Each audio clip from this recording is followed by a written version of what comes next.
जय माता दी दोस्तों, हर हर महादेव। मैं संध्या तिवारी प्रयागराज फैमिली में आप सभी का स्वागत करती हूँ। दोस्तों, आज की वीडियो में हम प्रदोष व्रत कथा सुनेंगे। प्रदोष व्रत प्रत्येक महीने की शुक्ल पक्ष और कृष्ण पक्ष की त्रयोदशी तिथि को पड़ता है। इस व्रत में भगवान भोलेनाथ और माता पार्वती की प्रदोष काल में पूजा होती है और कथा सुनी जाती है।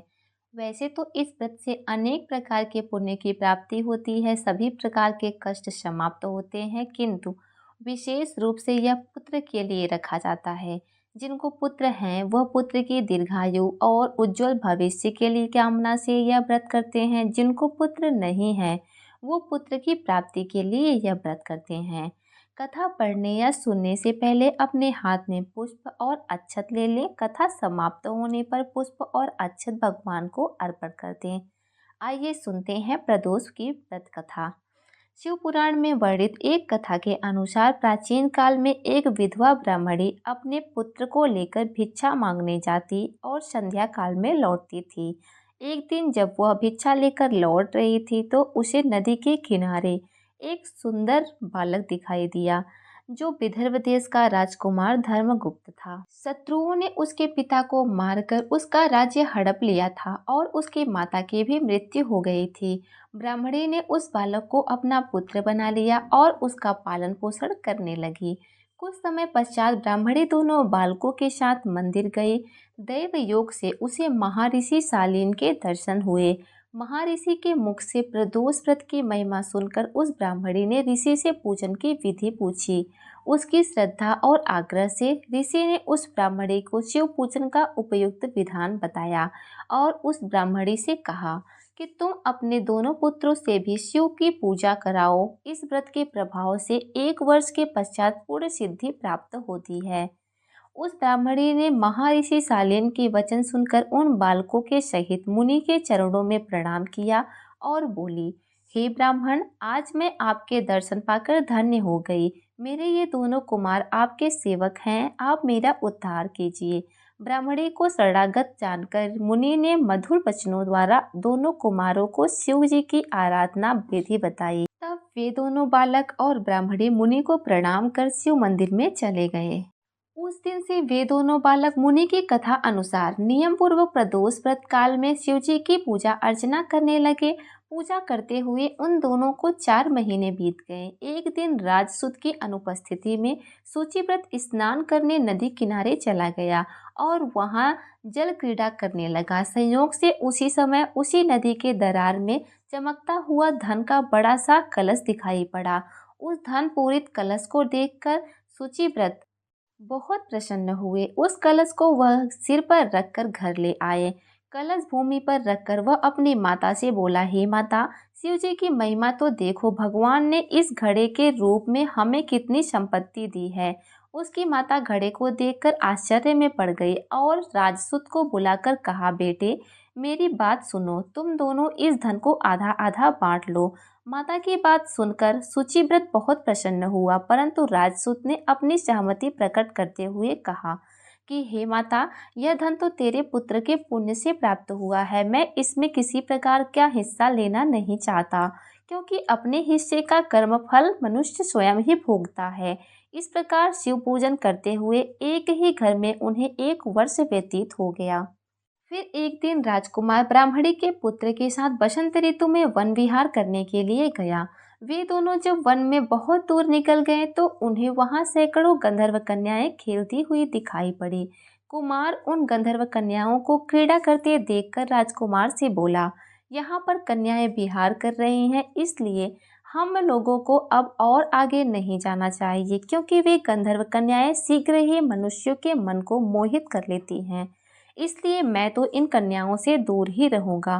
परंतु राजकुमार उसकी बात को अनसुनी कर कन्याओं के विहार स्थल में निर्भीक भाव से अकेला ही चला गया। उन सभी गंधर्व कन्याओं में प्रधान सुंदरी उस समय आए हुए राजकुमार को देखकर मन में विचार करके कहने लगी कि कामदेव के समान सुंदर रूप वाला यह राजकुमार कौन है।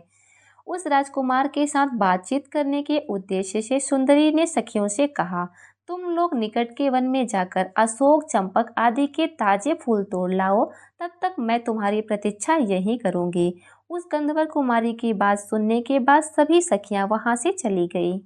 सखियों के जाने के बाद वह गंधर्व कन्या राजकुमार को स्थिर दृष्टि से देखने लगी। उन दोनों में परस्पर प्रेम का संचार होने लगा। गंधर्व कन्या ने राजकुमार को बैठने के लिए आसन दिया और राजकुमार से प्रश्न करने लगी, हे कमल के समान नेत्रों वाले, आप किस देश के रहने वाले हैं? आपका यहाँ आने का क्या कारण है? कन्या की बात सुनकर राजकुमार ने जवाब दिया, मैं विदर्भराज का पुत्र हूँ। मेरे माता पिता स्वर्गवासी हो चुके हैं। शत्रुओं ने मुझसे मेरा राज्य हरण कर लिया है। उन्होंने अपना परिचय देकर उस कन्या से पूछा, आप कौन हैं, किसकी पुत्री हैं और इस वन में किस उद्देश्य से आई हैं?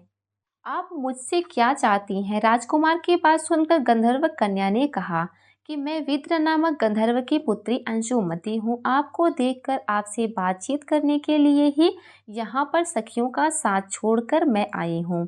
मैं ज्ञान विद्या में बहुत ही निपुण हूँ। मेरे गान पर सभी देवांगियाँ रीझ जाती हैं। मैं चाहती हूँ कि आपका और मेरा प्रेम सदा बना रहे।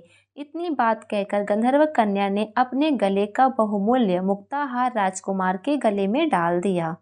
वह हार उन दोनों के प्रेम का प्रतीक बन गया। इसके पश्चात राजकुमार ने उस कन्या से कहा कि हे सुंदरी, तुमने जो कुछ भी कहा वह सब सत्य है, लेकिन आप राजविहीन राजकुमार के पास कैसे रह सकती हैं? आप अपने पिता की अनुमति के बिना मेरे साथ कैसे चल सकेंगी?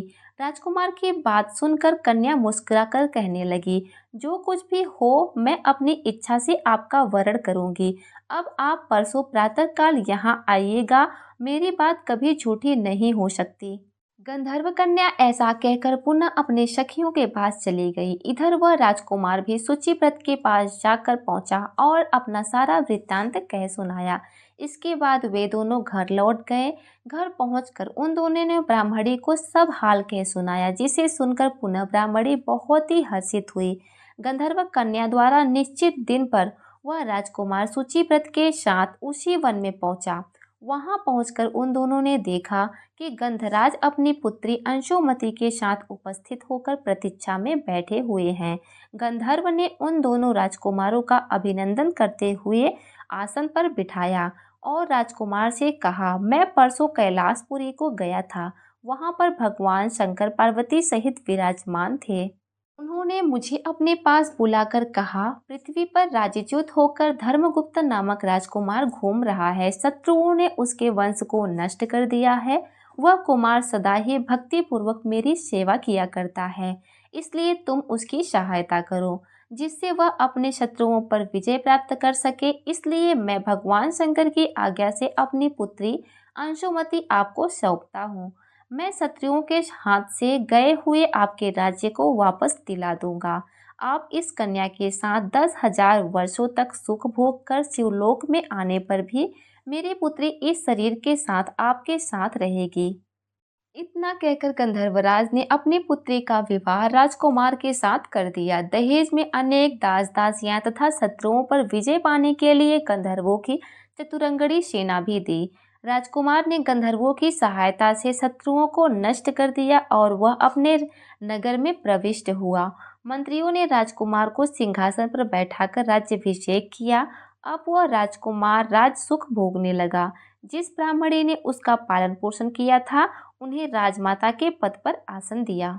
ब्राह्मणी का लड़का शुचिव्रत भी उसका छोटा भाई बना। इस प्रकार प्रदोष व्रत में शिव पूजन के प्रभाव से वह राजकुमार दुर्लभ पद को प्राप्त हुआ। जो मनुष्य प्रदोष काल में इस कथा का श्रवण करता है, वह निश्चय ही सभी कष्टों से मुक्त हो जाता है। अंत में वह परम पद का अधिकारी बनता है। बोलिए भोलेनाथ की जय। अब आप सभी अक्षत और पुष्प को भगवान को चढ़ा दें। इस तरह से प्रदोष व्रत की कथा पूर्ण होती है। धन्यवाद। हर हर महादेव।